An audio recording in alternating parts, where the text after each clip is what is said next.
अस्सलाम वालेकुम, मेरा नाम है डॉक्टर फुरकान। ये एक इमरजेंसी सिचुएशन है।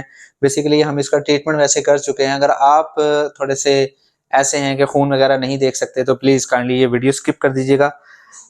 इस तरह की सिचुएशन में अगर आपका कोई भी पेट आता है तो सबसे पहले अगर उसको खून निकल रहा है तेज़ी से तो आप उसको प्रेशर बैंडेज करके उसका ब्लड रोक सकते हैं। जस्ट लाइक दिस, जैसे इसको ब्लड निकल रहा है तो हम इसको क्या कर सकते हैं, अभी थोड़ा काफ़ी हद तक इसका कम हो चुका है पहले, क्योंकि हमने इसको पट्टी वगैरह कर दी थी। यहाँ से बहुत हद तक ब्लड निकल रहा था तो हमने ऐसे गॉज रख के पहले हमने एंटीसेप्टिक वगैरह पहले से लगा दिए थे। उसके बाद आप इस पे कोई भी टेप कर सकते हैं।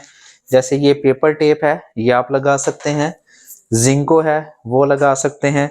इसके अलावा जो हमारे पास एक टेप आती है वो बेसिकली ये एडहेसिव टेप होती है। हम इसको इस तरीके से थोड़ा सा प्रेशर लगा के इसको ऐसे कर सकते हैं। तो बेसिकली वो एरिया जो होता है, वो जो ब्लीडिंग होती है वहां से वो रुक जाती है। ये बेचारा बच्चा बहुत पेन में है। इससे पहले हम इसका सब ट्रीटमेंट कर चुके हैं, लेकिन कुछ जो प्रोसीजर है वो कुछ ओनर की तरफ से भी परफॉर्म नहीं करवाना चाह रहे। हमने हर तरीके से इनके साथ कोऑपरेट करने की कोशिश की है, लेकिन वो कह रहे हैं कि ये ओपन ही हील करवाना है हमने।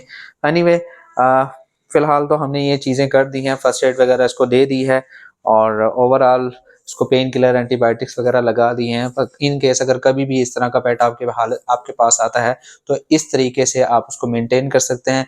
एंटीसेप्टिक या डिसइंफेक्टेंट के तौर पे आप पायोडीन, कोई भी antiseptic cream, antibacterial cream like Polyfax, फ्यूरिसिडिन वगैरह आप इस्तेमाल कर सकते हैं।